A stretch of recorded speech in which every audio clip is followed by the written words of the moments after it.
Hello, and thanks for tuning in to another episode of The Director's Cut, brought to you by the Directors Guild of America, featuring today's top directors sharing behind-the-scenes stories of their latest films and insights into the craft of directing. The Director's Cut is now available on Spotify, so please take a second to subscribe to our podcast on Spotify, iTunes, or wherever you get your podcasts.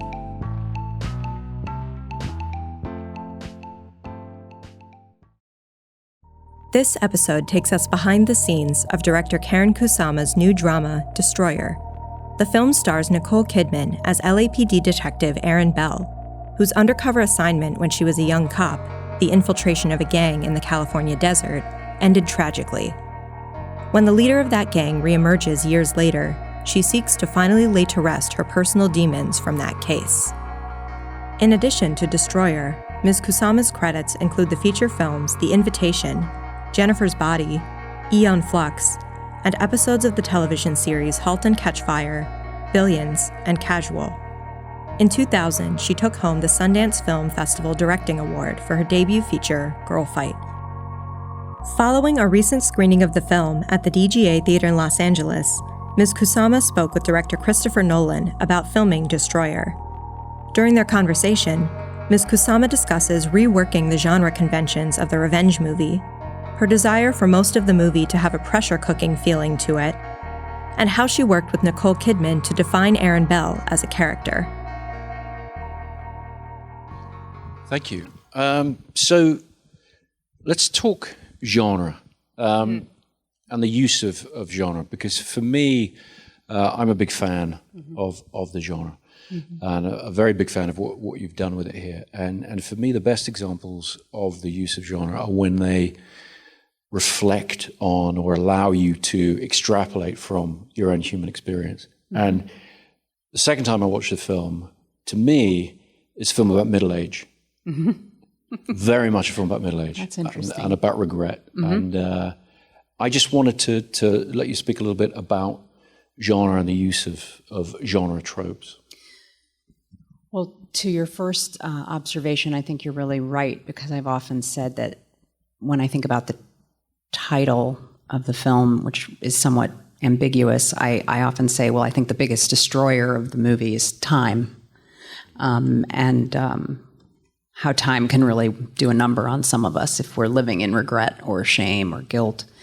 And in terms of genre, I feel like what the best of action movies, horror films, crime thrillers, science fiction can give us is a kind of two-pronged approach. One that does care about an experience of pleasure as you're watching the movie, like a sense of being surprised, being on the edge of your seat, being emotionally engaged.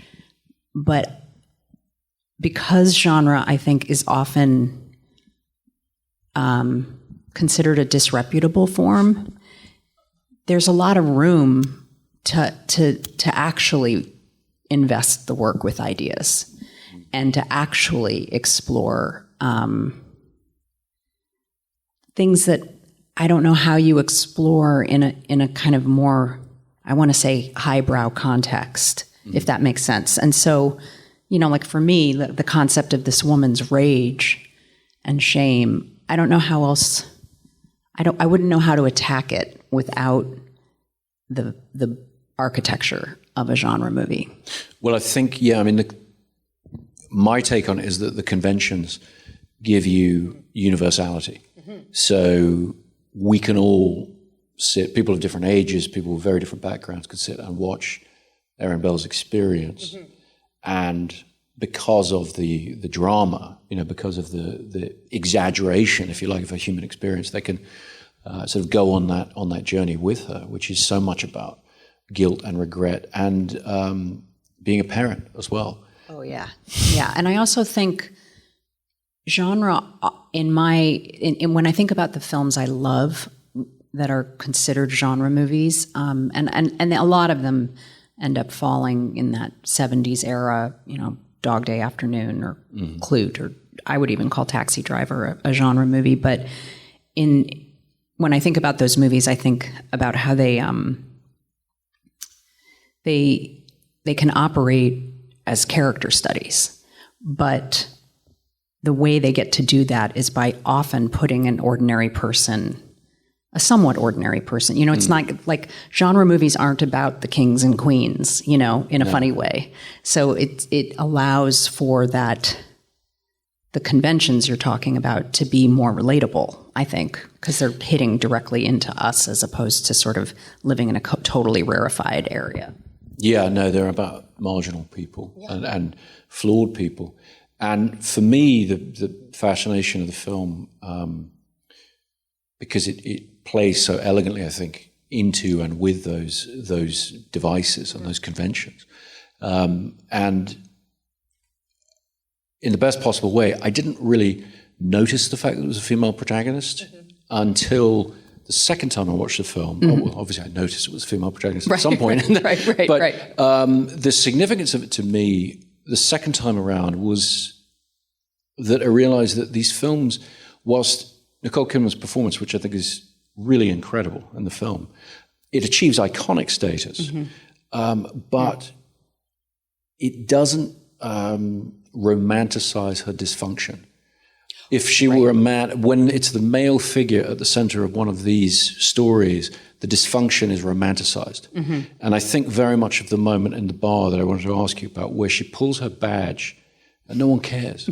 No one gives a damn. You know, and that's very different to the way that scene normally plays in this genre. It's true. And, you know, Phil and Matt, who wrote the script and who I've collaborated with now 3 times, and they are the screenwriters and producers on the movie as well, they talk about scenes like that as having a particularly interesting charge when your protagonist is female, because there's a sort of question hanging in the air, like, is she disrespected because she's just become so problematic at her job, or is she disrespected because of that and the fact that she is female?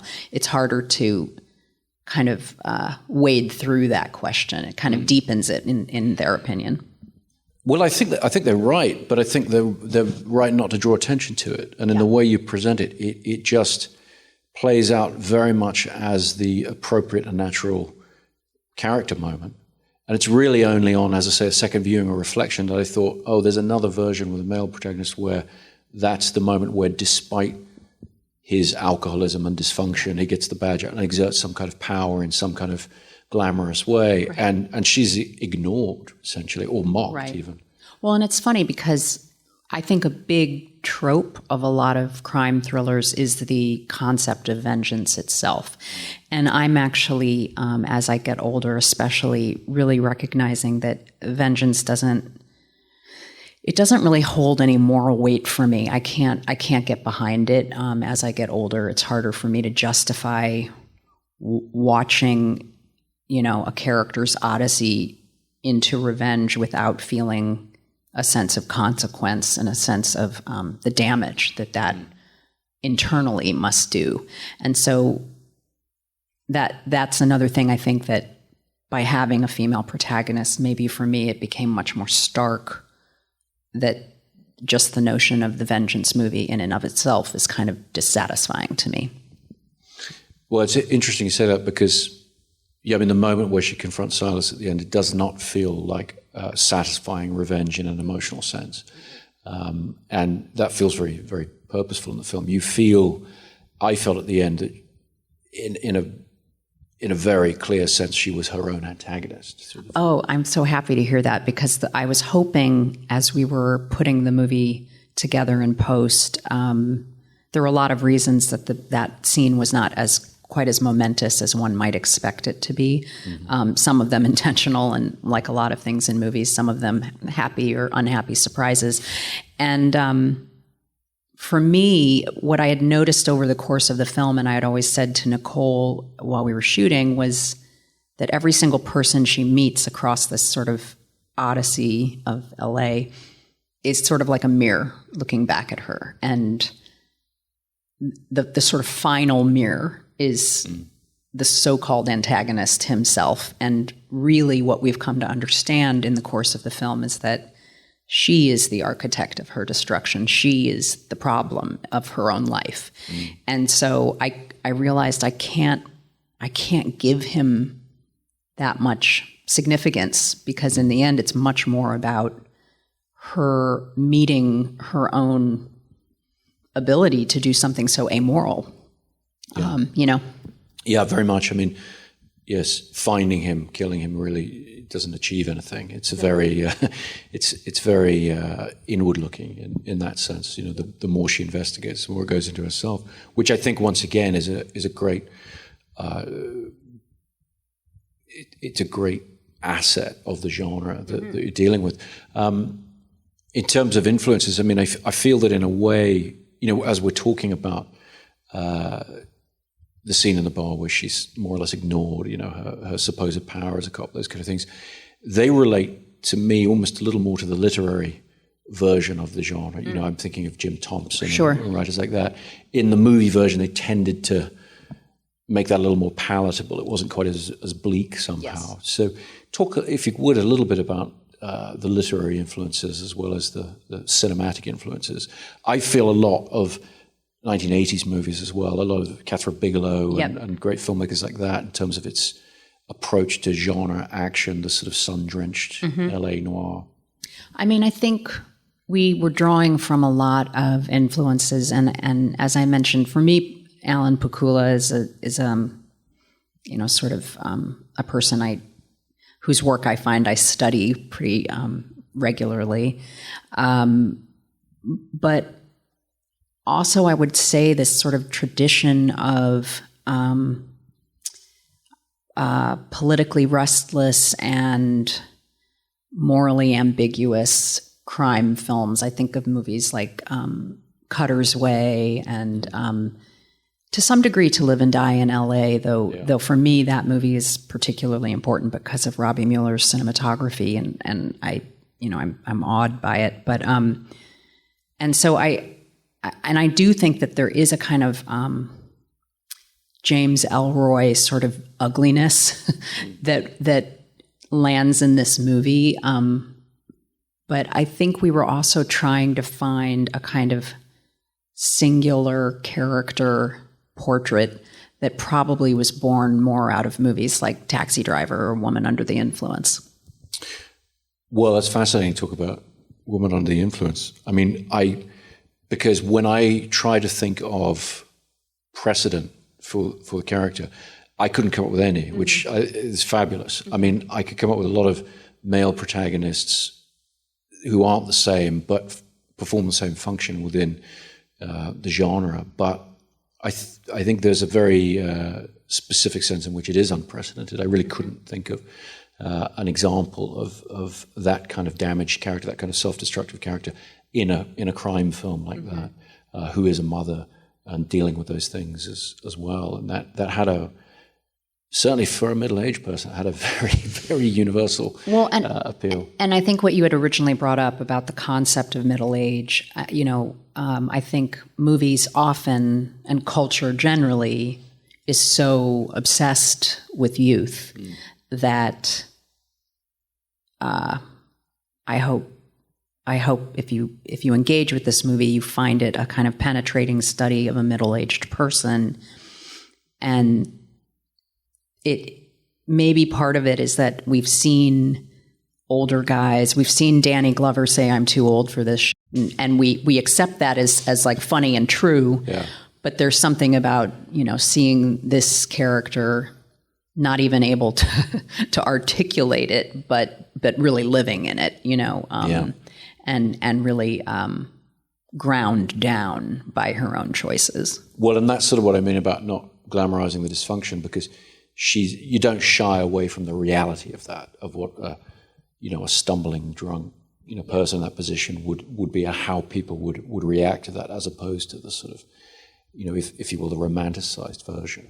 Can you talk a little bit about your process with Nicole Kidman, and particularly with regard, interestingly, it's the whole cast really, because it is, yes, it's a portrait of a very damaged middle-aged woman, but every character has their from their the past and they present. have their past and present, and they're beautifully and very clearly presented from a directorial point of view, from a visual and cinematographic point of view, but also the characters, the way they move, the way they talk, their appearance. So how did you guys approach that? I started with really elemental kind of influences. A friend of mine I was talking about coyotes and the way that they move. And a friend of mine who lives in Silver Lake happened to notice that there was on the Silver Lake, like, local news, a story about a pack of coyotes that were sort of trapped in the Silver Lake Reservoir. And there was this drone footage watching them sort of run through the reservoir and peel off from one another and then reconnect. And it was the most fascinating footage to me. And I just felt like this is actually the first thing I'll probably send to Nicole that's just completely like some spiritual thread. It's not a real piece of information. But I think for me, this idea of like animals breaking down over time, living things, that was in the case of somebody like Tatiana Maslany, who plays Petra, she was just studying like case histories of the long-term effects of methamphetamine abuse. And it really was like a haunting experience in seeing a person's body and brain break down almost before your very eyes. And so I think we talked a lot about like spiritual degradation and what that does to you, what that does to how you move and how you talk and how you think. And particularly with Belle and Petra, I think those two characters are the most, they fall the hardest. Yeah, very much. I mean, I was fascinated by the way, Erin Bell, by the way she moves, that particular walk. Was that a surprise to you when she walked on set the first day? Nicole herself loves to make fun of how she walks and runs, and I'm always just like, you're a little bit crazy for doing that. But what she I think did was I might have said I literally might have told her a story of a time in my life when friends would stop me and say, "Why are you limping?" And I would say, "I don't think I am limping." And then they'd say, "Oh, but you are." And I think I told her that story, and she absorbed it with the same, sort of intensity that she would absorb the words on the page. And she just brought this, like, I want to say kind of broken cowboy gait. We talked a lot about cowboy stories. And even though the movie's not a Western, it also has this kind of lone wolf paradigm that you could apply to a Western or find in a Western. And so I think that kind of thing of just being bent by the habits of your life, she just found it in her walk, and that helped define the whole thing. Yeah, but without the swagger. I mean, it's interesting because the way she moves, there's this awkwardness to it that you feel she just can't function in the environment.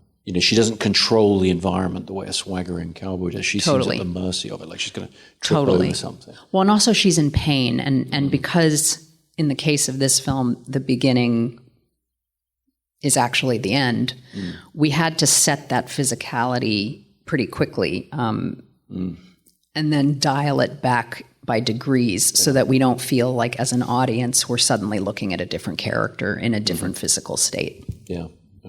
Well, like so much of the film, that's very carefully and precisely plotted out. And there are many, many very specific visual details in the film that are very, very tightly controlled in the way you present them. I mean, I was talking earlier about the flashbacks you have to individual characters to sort of remind you or connect who they are. And those are not edit suite decisions. They're very clearly, precisely plotted out with particular dolly moves and particular lighting cues and so forth. Talk a little bit about your process and how, I mean, as a director watching it, as another filmmaker watching it, I see things that are treacherous on the page, I would imagine. Things like you see the back of her neck and there are faint scars of the same tattoo that's on the body. And as a director, when I read something like that in a script, I'm like, well, how are we going to have it there but not there? It's a very precise target that you're hitting on many of the visual cues in this film. It's really true that, and I think oftentimes the things that are most mysterious to grasp, but would be most helpful to grasp, are often also the hardest things to put up on film. And so, like, just something as simple as that tattoo or the remnant of it was a huge, just technical makeup challenge, because it couldn't look, I mean, basically our idea was, circa 2002, this needs to look like what that tattoo removal technology looked like, which was actually just scarification of a sort. So we were working toward that, but it just, it was just, I felt like this movie is filled with enough detail that my hope is that if you were engaged in it, it would bear a second look, just to sort of understand the stuff you missed, because it's quite dense. And that was something on the page, like, will we just be able to power through the facts of this script, Yeah. Well, I mean, it's beautifully presented, and it does absolutely reward a second viewing. But I think, and my question is almost more about that first viewing, because there are things that in this genre, there are so many sort of slippery ambiguities or things that you can miss. I mean, it's just things like when Silas, wearing the mask, gets out of the van and crosses the street, there's just enough of his hair out the bottom of his hat that you connect him. How are you making those choices? Are you studying the script on the day, talking to the actors, leaving it to them, or? I'm pretty, because I've found that I work best in situations where I don't have enough time or money. And I'm not sure why I work best in that way, but it somehow makes me the most prepared filmmaker. And so that was the kind of detail we just couldn't leave to chance. She couldn't guess that was Silas. We had to feel like she understands now that she has actually been unwittingly following her target, thinking she's just following a key to it. And so, for instance, something like the hair was incredibly important, and it meant we had to work out his look in the past, his look in the present as a bank robber, and then understand that as the present day guy, he actually wears a wig. Like, there were a lot of details that we had to sort of map out long before we started shooting. And some of those are in the script, and then some of those are you extrapolating from. Yeah. Well, because the funny thing about bank robberies is that you're mostly. It's sensible to wear a mask.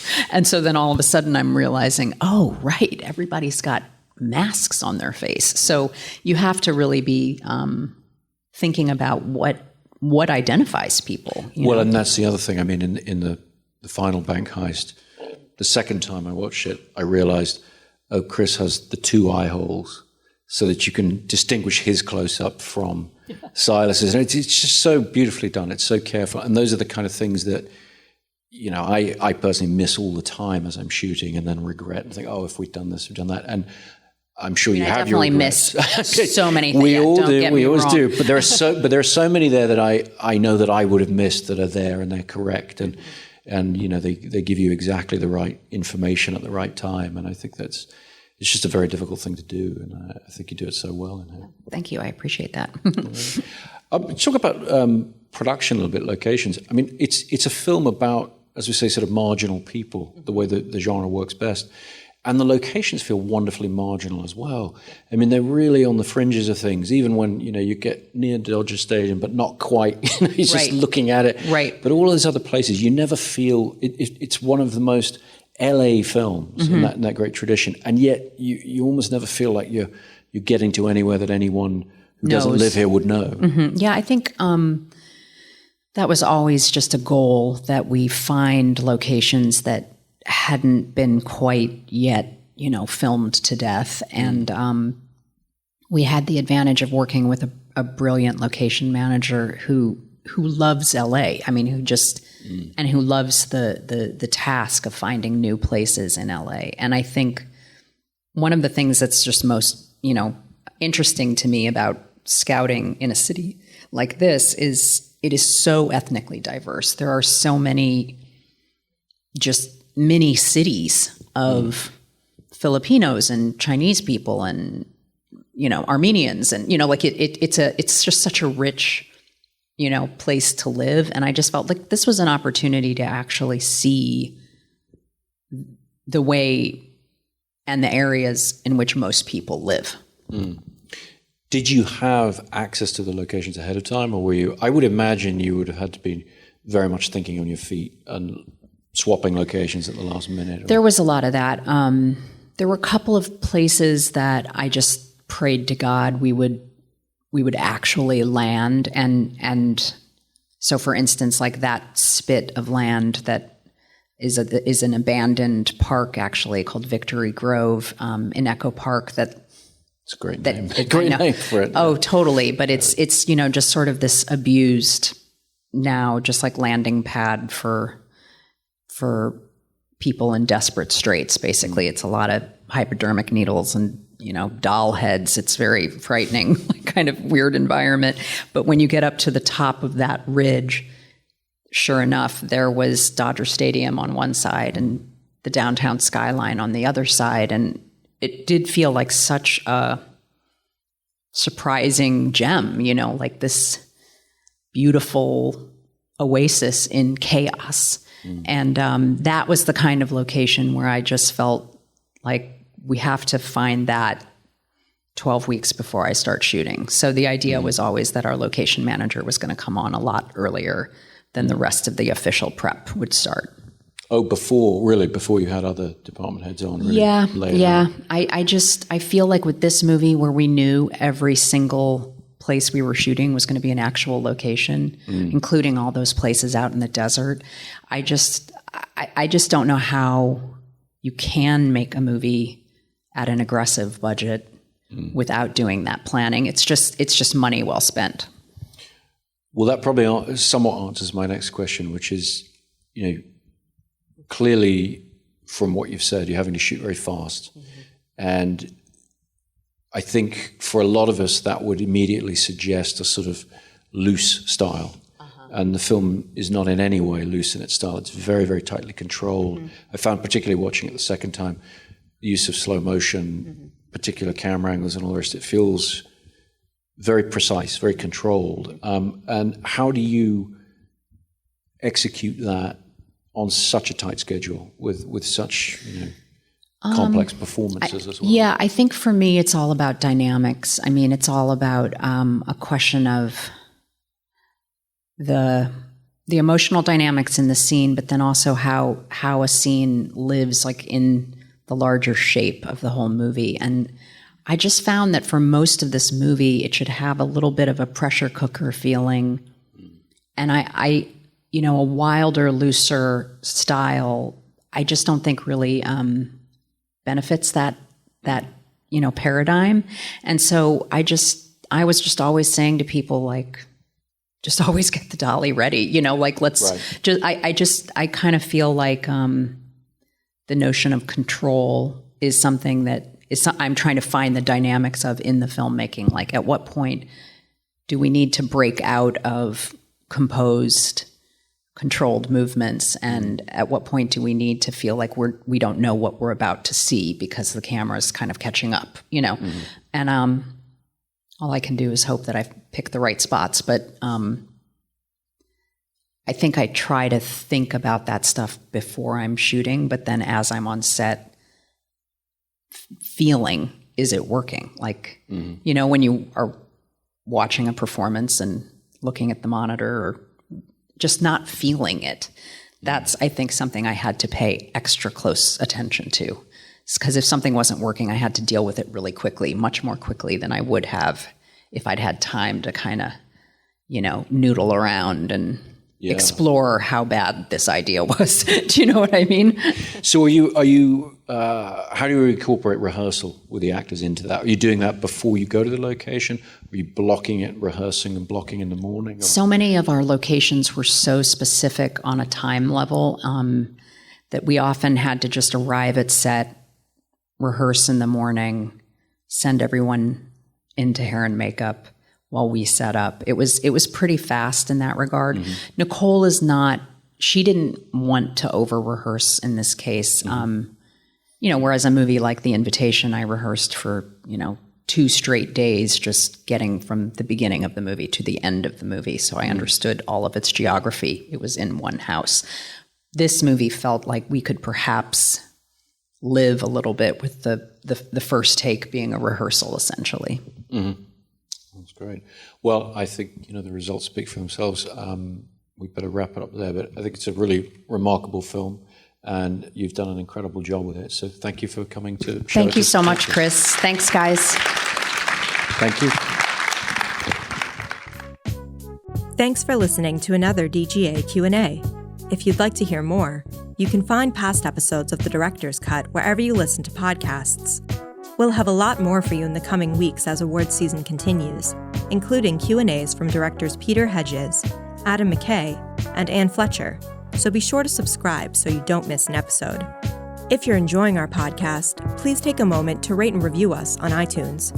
We'd love to hear your feedback, and you can help fellow cinephiles find the show.